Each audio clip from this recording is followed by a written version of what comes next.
हाँ, हेलो। आज हम भारत की प्राकृतिक वनस्पति के बारे में चर्चा करेंगे।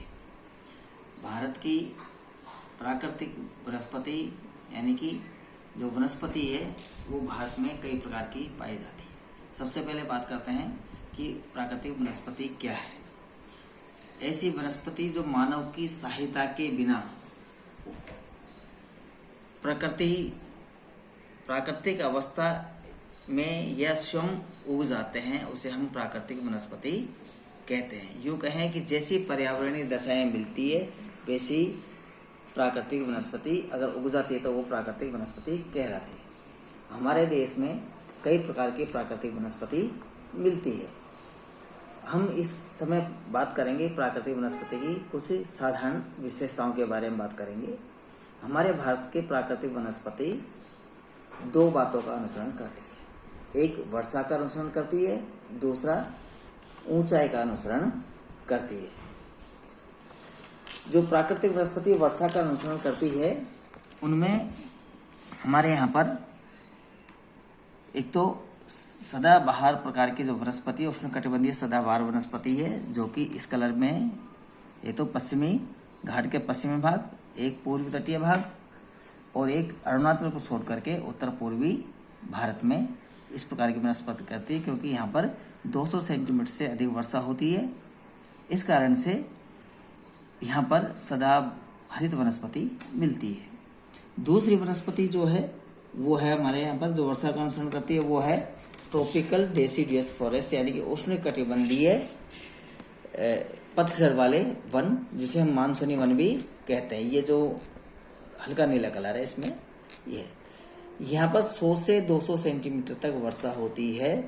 इस कारण से दूसरा मानसूनी होती है, यानी कि एक किसी विशेष सीजन में ही, यानी ग्रीष्म ऋतु में यहाँ पर वर्षा होती है। ये सर्दी की ऋतु के बाद जब ग्रीष्म ऋतु शुरू होती है तब अपने पत्ते गिरा देते हैं। इस कारण से इनको हम पतझड़ वन भी कहते हैं।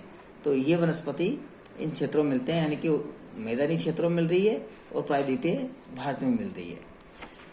इसी तरह से तीसरी जो वनस्पति है वर्षा का जो अनुसरण कर रही है वो है कटिले वन वाली वनस्पति, जो कि हमारे उत्तर पश्चिमी भारत, जिसमें कि पंजाब, पश्चिमी उत्तर प्रदेश, राजस्थान, गुजरात है, उसमें यहाँ पर 70 सेंटीमीटर से कम वर्षा होती है। वहाँ पर कटिले वन पाए जाते हैं, क्योंकि 70 सेंटीमीटर कम वर्षा हो रही है, तापमान अधिक है यहाँ पर। इस कारण से इनके जो वृक्ष है उनमें कांटे पाए जाते हैं, इस कारण से कटिले वन है। इसका दूसरा क्षेत्र वृष्टि छाया प्रदेश में है, जो कि मध्य प्रदेश के इंदौर से लगा करके आंध्र प्रदेश के कर्नूल तक है। यहाँ पर भी वर्षा 70 सेंटीमीटर से कम होती है। इस कारण से यहाँ के वन भी कटिले वन पाए जाते हैं। तो ये क्षेत्र है हमारे जो वर्षा का अनुसरण करते हैं। इसके बाद जो वनस्पति है वो है हमारी पर्वतीय वनस्पति है। पर्वतीय वनस्पति में जो है वो वर्षा का अनुसरण नहीं करके ऊंचाई का अनुसरण करती है। ये भाग बहुत अधिक ऊंचे हैं। इसका दूसरा क्षेत्र हमारे प्रायद्वीपीय भारत में भी है। प्रायद्वीप भारत में होने के कारण से यहाँ पर भी ऊंचाई वाले भाग है, इस कारण से यहाँ पर भी पर्वतीय वनस्पति मिलती है, यानी कि ये भाग वर्षा का अनुसरण नहीं करके ऊंचाई का अनुसरण करते हैं। जैसा कि हमें पता है 165 मीटर की ऊंचाई पर जाने पर 1 डिग्री सेल्सियस टेम्परेचर कम होता चले जाता है। इस कारण से जो यहाँ के जो वृक्ष है, यानी कि हमारे जम्मू कश्मीर, हिमाचल प्रदेश, उत्तराखंड और अरुणाचल प्रदेश के जो वृक्ष हैं वो ऊंचाई का अनुसरण करते हैं, क्योंकि ऊंचाई पर जाने पर तापमान कम होता चले जाता है। तापमान कम होने की वजह से यहाँ पर कई प्रकार की वनस्पति मिलती है। 1500 मीटर की ऊंचाई तक सदाबहार वन व पतझड़ वन मिलते हैं।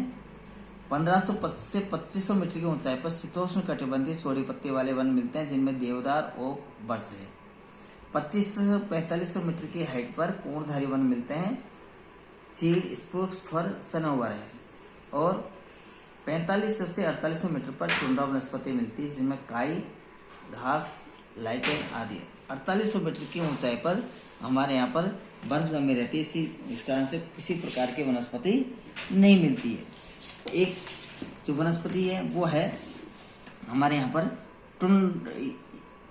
डेल्टाई वनस्पति, जिसको हम ज्वारीय वनस्पति भी कहते हैं। ये डेल्टाई क्षेत्रों में, हमारे जो पूरी भारत के जो 5 डेल्टा है, गंगा ब्रह्मपुत्र का डेल्टा, महानदी का डेल्टा, कृष्णा कावेरी गोदावरी का डेल्टा, और एक गुजरात में जो है तटीय भाग, यहाँ पर भी ज्वारीय वनस्पति मिलती है। क्योंकि ये भाग हमारे ज्वारीय पानी से भरे रहते हैं, ज्वार का पानी यहाँ तक आ जाता है डेल्टाज में, इस कारण से यहाँ पर एक अलग प्रकार की वनस्पति पैदा हो जाती है, जिसमें मैंग्रोव वृक्ष है, सुंदरी वृक्ष है, ये होता है, ये सारी इनकी लकड़ी रहती है।